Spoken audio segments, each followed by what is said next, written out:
Hey guys, this is me Padma from Programmees and welcome back to this series in C programming. In this video, we'll learn about the switch statement and how to use it to make decision-making programs in C programming. Here we will also create a calculator using switch statement. So let's get started.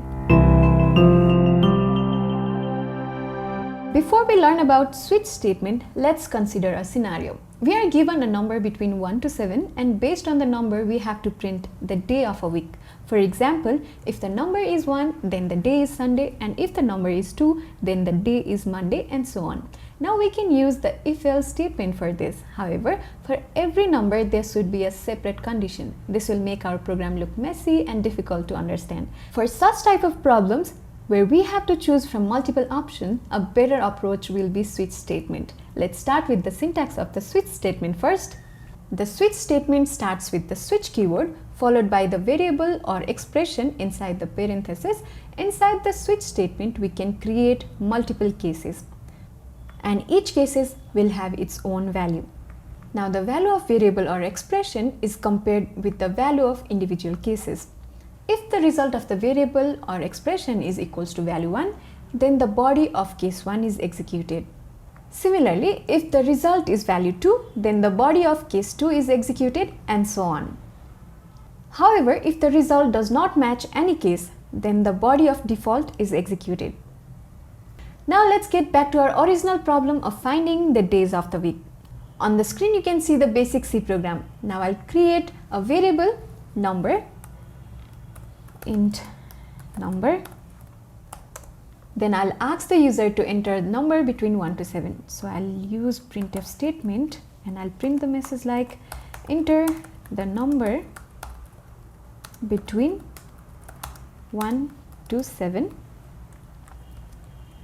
and store the value to the number variable. So scanf side quotation %t comma ampersand name of the variable, that is number. Then I'll create the switch statement that will print the day of the week. As we have already discussed, we'll use switch keyword and then inside parenthesis we'll put variable or expression. In this case we have variable number, so I'll put number here, then a curly braces. Inside this curly braces we'll add cases. So when the case is 1, I'll print Sunday, and I'll use break statement after that.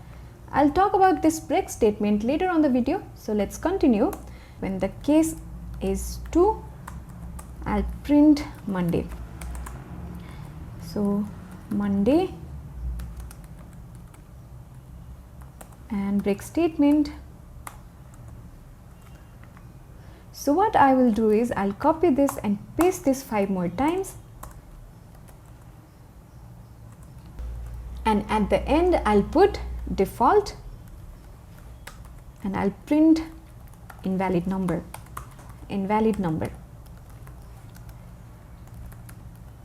So invalid number. Now the case 1 and case 2 is already done, so I'll edit from case 3, and case 3 is Tuesday. Similarly, case 4 is Wednesday, and case 5 is Thursday. So we'll write Thursday here. Then case 6 is Friday. And finally, case 7 is Saturday.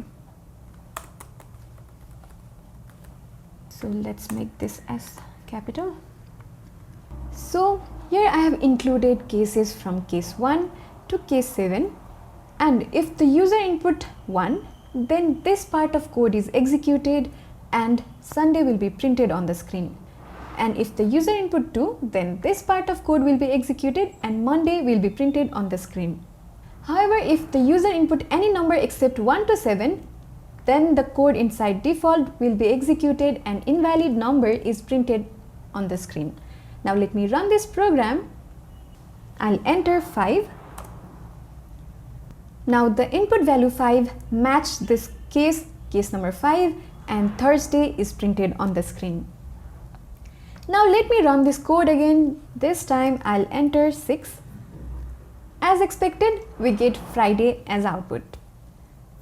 Now once again I'll run this code, and this time I'll enter the number that does not lies between 1 to 7. So I'll enter 9. And as you can see, I got the output invalid number, which is present inside the default. Here the default case is optional. We can remove this if we are sure that the input value matches one of the cases.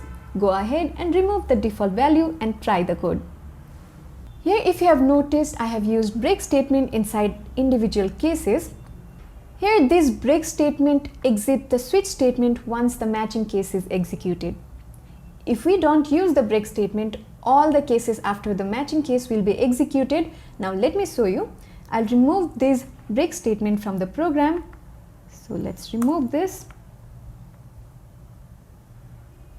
Now I have removed the break statement from each cases. Now I'll run this code and I'll enter 5, and it matches the case number 5, and Thursday is printed at first, then all the cases after that is also executed. So we get the output Thursday, Friday, Saturday, invalid number. This is why it is important to use break after every cases. By the way, if you are watching this, there is a good chance you want to improve your skills in C programming. Lucky for you, we have a mobile app that provides a well-structured C programming course with certification at the end, and you can use the app alongside the video to practice on the built-in compiler. Our course is free, so download now by scanning this QR code or click the link in the video description. We learned that using break after every case is important. However, sometimes there might be situations where we want to execute multiple cases together. In such situation, we can omit break statement. Let's see an example. As you can see, I have pasted some new code on the compiler. Here we want to check if the day is weekday or a weekend.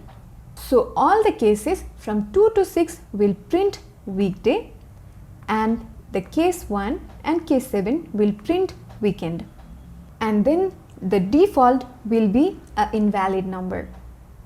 Now let me run this code. I'll enter 4. As expected, we get weekday, and I'll run this again. This time I'll enter 1, and you can see weekend is printed on the screen. As you can see, we can omit the break statement as per our need. Next, we will use the switch case statement to create a simple calculator. Okay guys, we need your support to keep this type of content free for all users. YouTube really likes engagement on the video, so leave a comment below, press that like button, hit subscribe if you haven't already. Let's get the engagement score high up so that more people can discover and enjoy these courses. Now that we know the working of the switch statement, let's create a simple calculator using it. Here I have copy-pasted the code from our GitHub repository so that you don't have to see me typing the whole thing. Now let's see what's happening in this code. Here we have created a character variable. We then ask the user to choose an operator and store the input in the operator variable. Then we ask the user to provide 2 input values and store them in num1 and num2 variable. Then the result variable will store the value after calculation. You can see we have used operator variable inside the switch statement, and each case statement uses an operator as its value. And based on this operator, the corresponding operation is performed inside the case. Now let me run this code. Here I'll enter plus, and I'll enter first number 8 and then second number 12. You can see I get 20 as output. What happens here is I provide plus as operator, and this plus operator matches with this case. Hence the addition operation inside the case is executed, and the final result is 8 plus 12, that is 20. The break statement then terminates the switch statement. Now let me run this code again. This time I'll enter asterisk and the first number 9 and the second number 5. Since I entered asterisk, the operator matched with this case. So the multiplication is performed between number 9 and 5, so we get 45 as our output. In this way, we can also perform subtraction and division. You can try it yourself. Now to revise what we have learned, here is a programming task for you. Use the switch statement to create a program that will find the month based on the number input. Here, take the input from 1 to 12 and print the corresponding month based on the input value. If the number is 1, print January. If number is 2, print February, and number is 3, then print March, and so on. You can find the answer to this question in our GitHub repository. Also, if you want to revise today's learning, all the programs will be present inside the repository. The link is in the video description. Now that we have reached the end of this video, it's time for programming quiz. Which of the cases is executed in the following code? Comment your answer below. See you in the next video. Happy programming!